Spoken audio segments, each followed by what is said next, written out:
join us again, this time for the opening session of the 50th annual meeting of the World Economic Forum in Davos.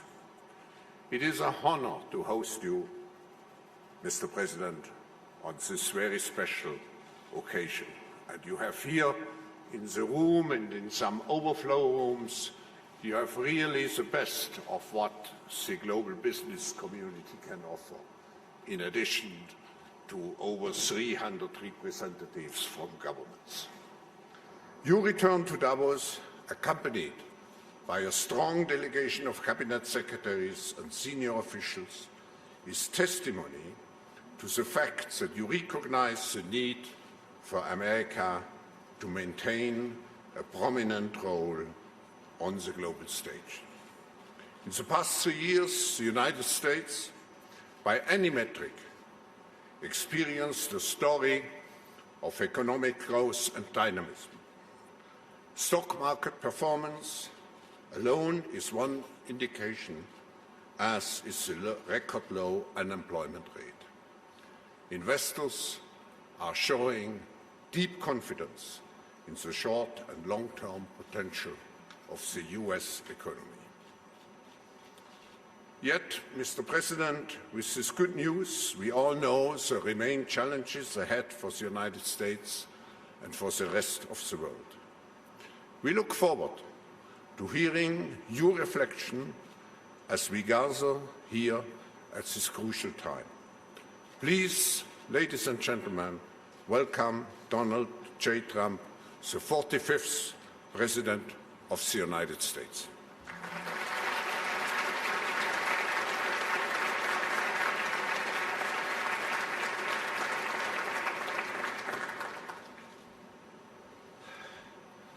Well, thank you very much, Klaus, and a very special congratulations on your 50th year hosting the annual meeting of the World Economic Forum, a truly amazing achievement. It's an honor to address the distinguished members of this organization for the second time as president. When I spoke at this forum 2 years ago, I told you that we had launched the Great American Comeback. Today, I'm proud to declare that the United States is in the midst of an economic boom, the likes of which the world has never seen before. We've regained our stride, rediscovered our spirit, and reawakened the powerful machinery of American enterprise. America is thriving, America is flourishing, and yes, America is winning again like never before. Just last week alone, the United States concluded 2 extraordinary trade deals, the agreement with China and the United States-Mexico-Canada agreement, the 2 biggest trade deals ever made. They just happened to get done in the same week. These agreements represent a new model of trade for the 21st century, agreements that are fair, reciprocal, and that prioritize the needs of workers and families. America's economic turnaround has been nothing short of spectacular. When I took office 3 years ago, America's economy was in a rather dismal state. Under the previous administration, nearly 200,000 manufacturing jobs had vanished. Wages were flat or falling. Almost 5 million more Americans had left the labor force than had gotten jobs, and more than 10 million people had been added to the food stamp rolls. The experts predicted a decade of very, very slow growth, or maybe even negative growth, high unemployment and a dwindling workforce, and very much a shrinking middle class. Millions of hardworking, ordinary citizens felt neglected, betrayed, forgotten. They were rapidly losing faith in the system.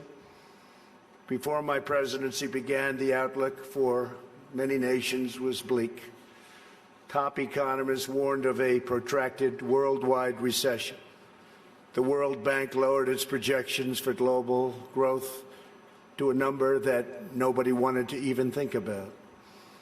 Pessimism had taken root deep in the minds of leading thinkers, business leaders, and policymakers. Yet despite all of the cynics, I had never been more confident in America's future. I knew we were on the verge of a profound economic resurgence if we did things right, one that would generate a historic wave of investment, wage growth, and job creation. I knew that if we unleashed the potential of our people, if we cut taxes, slashed regulations, and we did that at a level that's never been done before in the history of our country in a short period of time, fixed broken trade deals, and fully tapped American energy, that prosperity would come thundering back at a record speed. And that is exactly what we did, and that is exactly what happened. Since my election, America has gained over 7 million jobs, a number unthinkable. I wouldn't say it, I wouldn't talk about it, but that was a number that I had in mind. The projection was 2 million, we did 7, more than 3 times the government's own projections. The unemployment rate is now less than 3.5%, and at 3.5%, that's a number that is the lowest in more than 50 years. The average unemployment rate from my administration is the lowest for any U.S. president in recorded history. We started off with reasonably high rate. For the first time in decades, we are no longer simply concentrating wealth in the hands of a few. We're concentrating and creating the most inclusive economy ever to exist. We are lifting up Americans of every race, color, religion, and creed. Unemployment rates among African Americans, Hispanic Americans, and Asian Americans have all reached record lows. African American youth unemployment has reached the lowest it's ever been in the history of our country. African American poverty has plummeted to the lowest rate ever recorded. The unemployment rate for women reached the lowest level since 1953.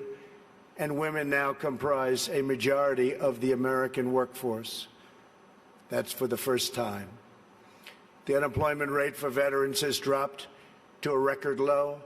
The unemployment rate for disabled Americans has reached an all-time record low. Workers without a high school diploma have achieved the lowest unemployment rate recorded in U.S. history. Wages are rising across the board, and those at the bottom of the income ladder are enjoying the percentage by far largest gains. Workers' wages are now growing faster than management wages. Earnings growth for the bottom 10% is outpacing the top 10%, something that has not happened. Paychecks for high school graduates are rising faster than for college graduates. Young Americans just entering the workforce are also sharing in America's extraordinary prosperity. Since I took office, more than 2 million millennials have gotten jobs, and their wages have grown by nearly 5% annually, a number that was unthinkable. Nobody would have ever thought it was possible 3 years ago. A record number of Americans between the ages of 25 and 34 are now working. In the 8 years before I took office, over 300,000 working-age people left the workforce. In just 3 years in my administration, 3.5 million people have joined the workforce. 10 million people have been lifted off welfare in less than 3 years.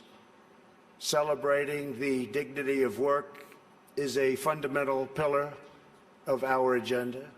This is a blue-collar boom. Since my election, the net worth of the bottom half of wage earners has increased by plus 47%, 3 times faster than the increase for the top 1%. Real median household income is at the highest level ever recorded. The American dream is back, bigger, better, and stronger than ever before. No one is benefiting more than America's middle class. We have created 1.2 million manufacturing and construction jobs, a number also unthinkable. after losing 60,000 factories under the previous two administrations. Hard to believe when you hear 60,000 factories. America has now gained, in a very short period of time, 12,000 new factories under my administration, and the number is going up rapidly. We'll be beating the 60,000 number that we lost, except these will be bigger, newer, and the latest. Years of economic stagnation have given way to a roaring geyser of opportunity. U.S. stock markets have soared by more than 50% since my election, adding more than $19 trillion to household wealth and boosting 401ks, pensions, and college savings accounts for millions of hardworking families. And these great numbers are many things, and it's despite the fact that the Fed has raised rates too fast and lowered them too slowly. And even now, as the United States is by far the strongest economic power in the world, it's not even close. It was going to be close, but a lot of good things happened to us and some not so good things happened to certain other places. They're forced to compete, and we compete with nations that are getting negative rates, something very new, meaning they get paid to borrow money, something that I could get used to very quickly. Love that. Got to pay back your loan? Oh, how much am I getting? Nevertheless, we still have the best numbers that we've had in so many different areas.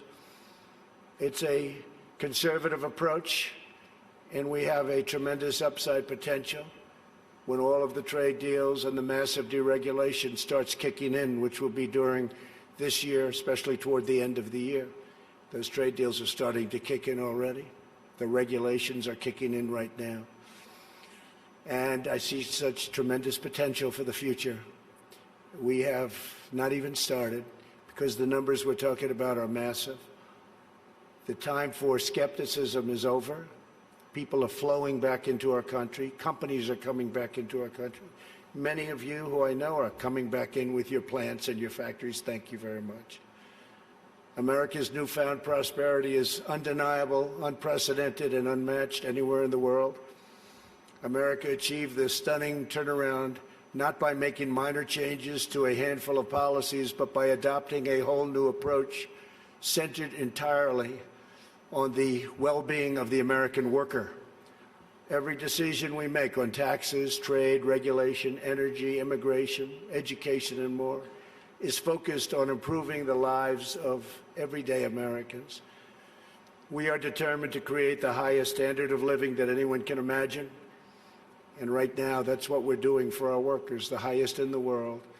And we're determined to ensure that the working and middle class reap the largest gains. A nation's highest duty is to its own citizens. Honoring this truth is the only way to build faith and confidence in the market system. Only when governments put their own citizens first will people be fully invested in their national futures. In the United States, we're building an economy that works for everyone, restoring the bonds of love and loyalty that unite citizens and powers nations. Today, I hold up the American model as an example to the world of a working system of free enterprise that will produce the most benefits for the most people in the 21st century and beyond.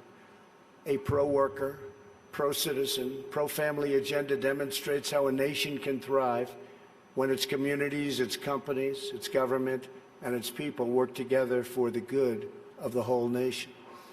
As part of this new vision, we passed the largest package of tax cuts and reforms in American history.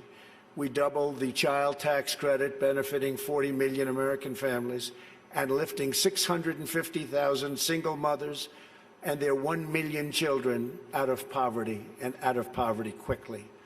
We passed the first ever tax credit for employers who provide paid paternal leave for employees earning $72,000 or less annually, and passed paid family leave for government employees as a model for the country.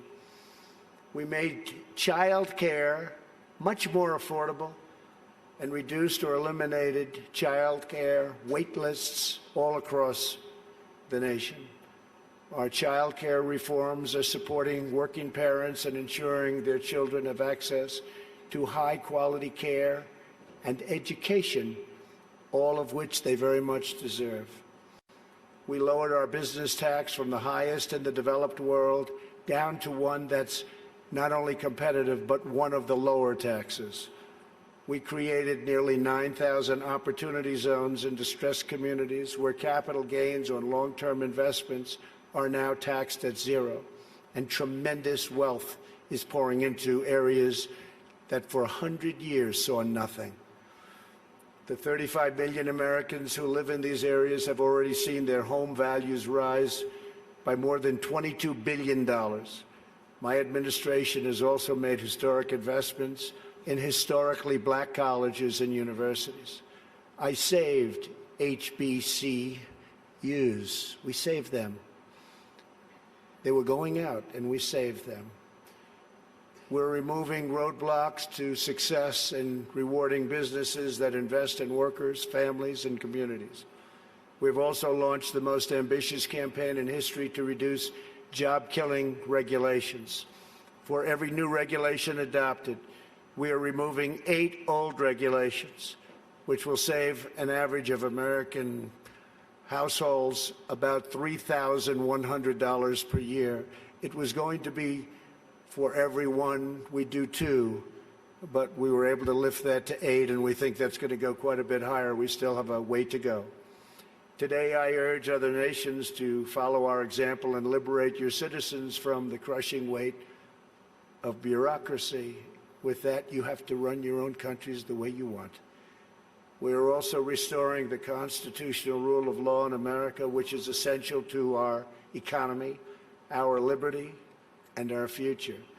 And that's why we've appointed over 190 federal judges, a record, to interpret the law as written. 190 federal judges, think of that, and 2 Supreme Court judges. As a result of our efforts, investment is pouring into our country. In the first half of 2019, the United States attracted nearly 1/4 of all foreign direct investment in the world. Think of that. 25% of all foreign investment all over the world came into the United States, and that number is increasing rapidly. To every business looking for a place where they are free to invest, build, thrive, innovate, and succeed, there is no better place on earth than the United States. As a central part of our commitment to building an inclusive society, we established the National Council for the American Worker. We want every citizen, regardless of age or background, to have the cutting-edge skills to compete and succeed in tomorrow's workplace. This includes critical industries like artificial intelligence, quantum computing, and 5G.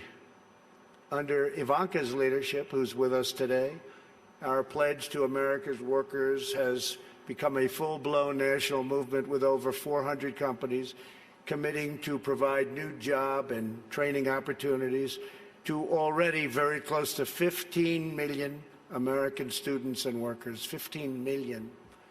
America is making sweeping changes to place workers and their families at the center of our national agenda. Perhaps the most transformative change of all is on trade reform, where we're addressing chronic problems that have been ignored, tolerated, or enabled for decades. Our leaders did nothing about what happened to us on trade. Before I was elected, China's predatory practices were undermining trade for everyone, but no one did anything about it except allow it to keep getting worse and worse and worse. Under my leadership, America confronted the problem head-on. Under our new Phase 1 agreement, Phase 2 is starting negotiations very shortly. China has agreed to substantially do things that they would not have done, measures to protect intellectual property, stop forced technology transfers, remove trade barriers and agricultural goods and on agricultural goods where we were treated so badly, open its financial sector totally, that's done, and maintain a stable currency, all backed by very, very strong enforcement. Our relationship with China right now has probably never been better. We went through a very rough patch, but it's never, ever been better. My relationship with President Xi is an extraordinary one. He's for China, I'm for the U.S., but other than that, we love each other. Additionally, China will spend an additional $200 billion over 2 years on American services, agriculture and energy, and manufactured goods. So we'll be taking in excess of $200 billion, could be closer to $300 billion when it finishes. But these achievements would not have been possible without the implementation of tariffs, which we had to use, and we're using them on others too. And that is why most of our tariffs on China will remain in place during the Phase 2 negotiations. For the most part, the tariffs have been left, and we're being paid billions and billions of dollars a year as a country.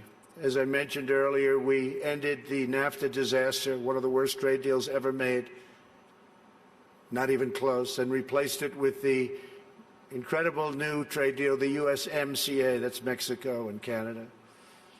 In the nearly 25 years after NAFTA, the United States lost 1 in 4 manufacturing jobs, including nearly 1 in 4 vehicle manufacturing jobs.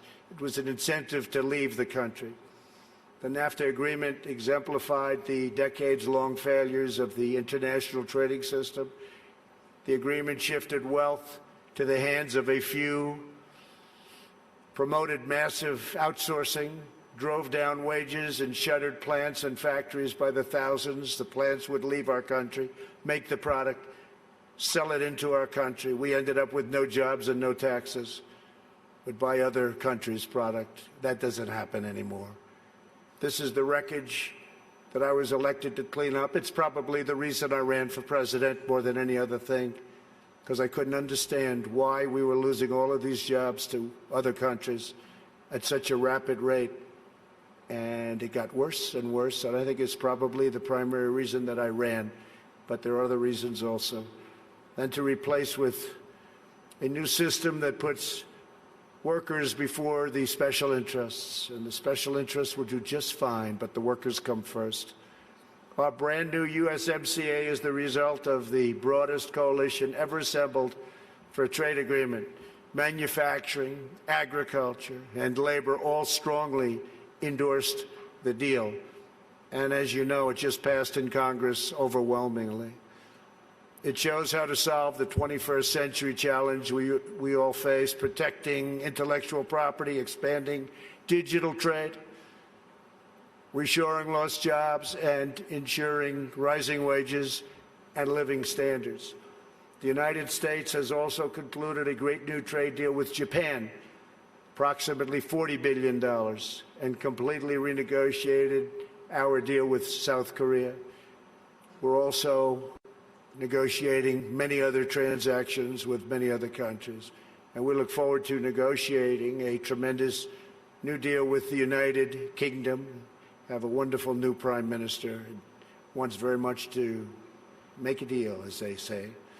To protect our security and our economy, we are also boldly embracing American energy independence. The United States is now by far the #1 producer of oil and natural gas anywhere in the world, by far. It's not even close. While many European countries struggle with crippling energy costs, the American energy revolution is saving American families $2,500 every year in lowering electric bills, and numbers that people said couldn't happen. And also, very importantly, prices at the pump. We've been so successful that the United States no longer needs to import energy from hostile nations.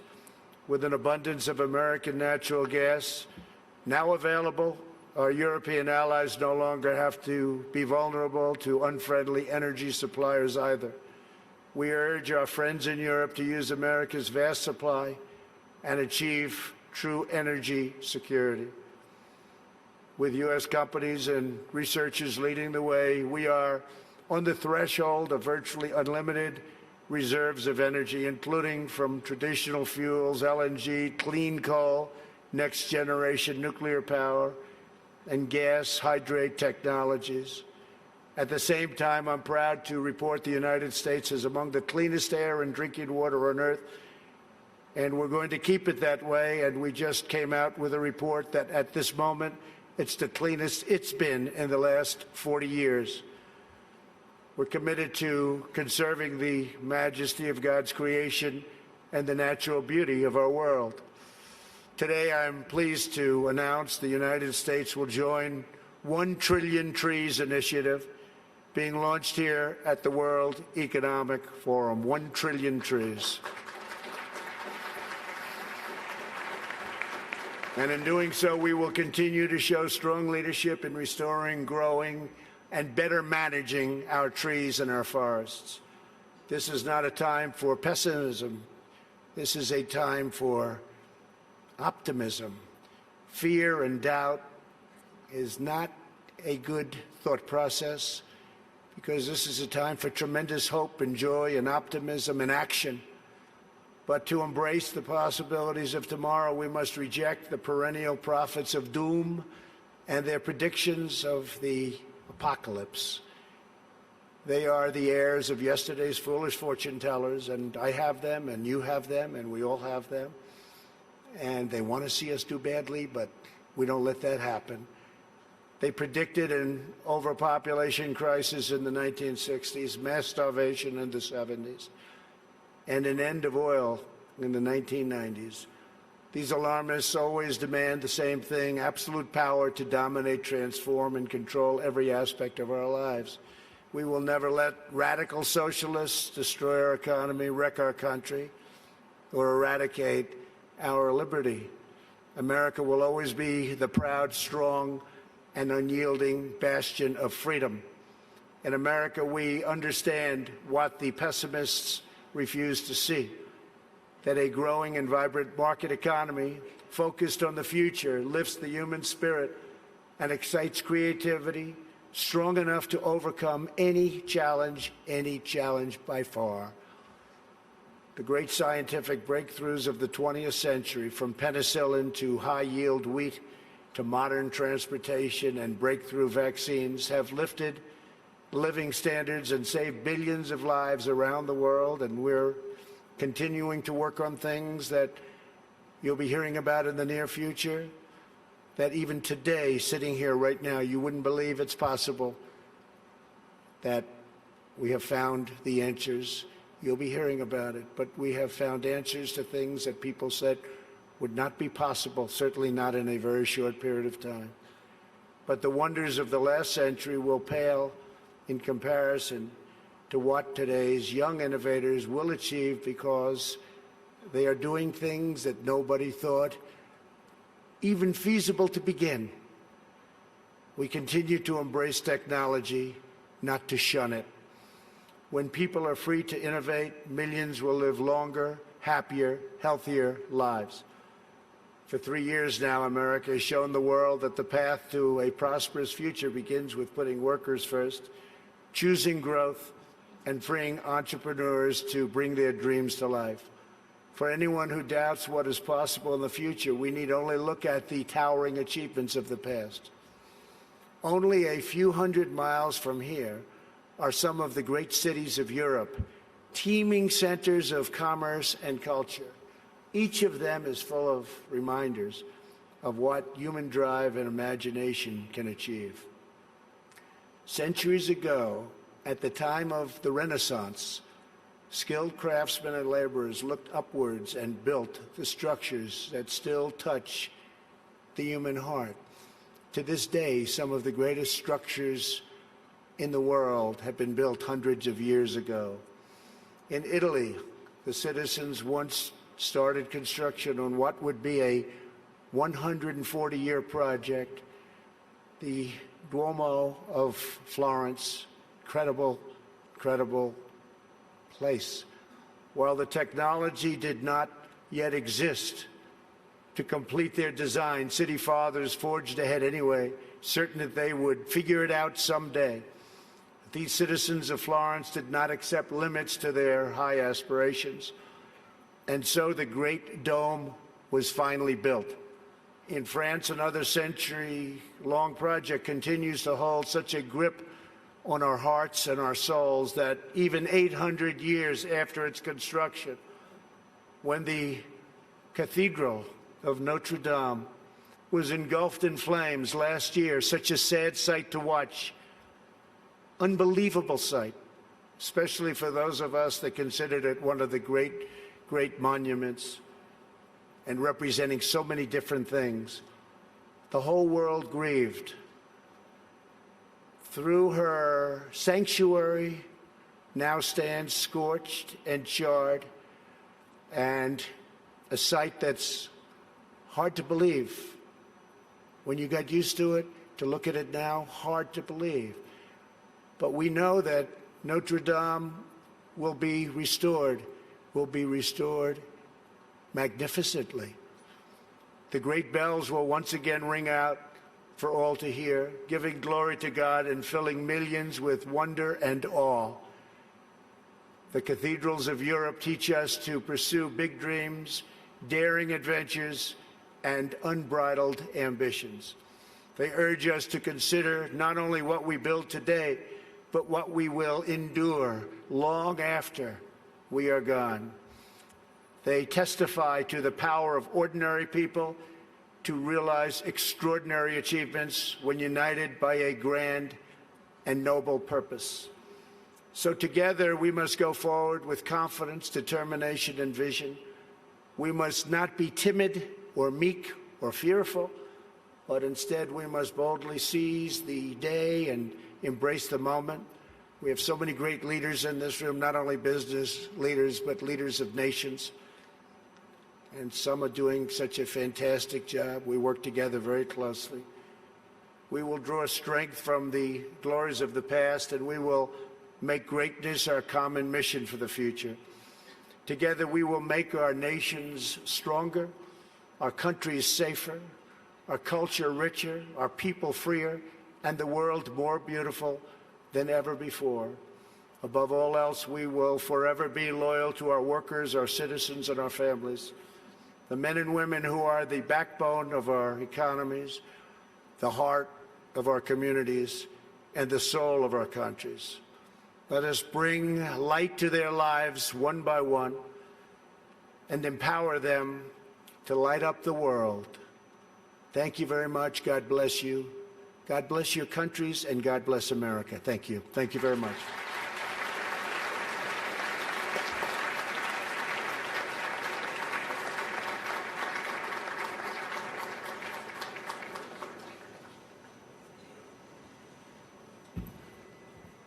Mr. President, thank you for your speech and congratulations for what you have achieved for your economy, but also for your society. We discuss here very intensively the question of inclusiveness, but all your politics certainly are aiming to create better inclusiveness for the American people. I want to thank you personally, particularly for injecting optimism into our discussions. We have many problems in the world, but I think we need, as you said, we need dreams. And we have all the capabilities, technology, leadership to realize those dreams. So thank you again, Mr. President, for having joined us here at the opening of the 50th anniversary of the World Economic Forum. Thank you.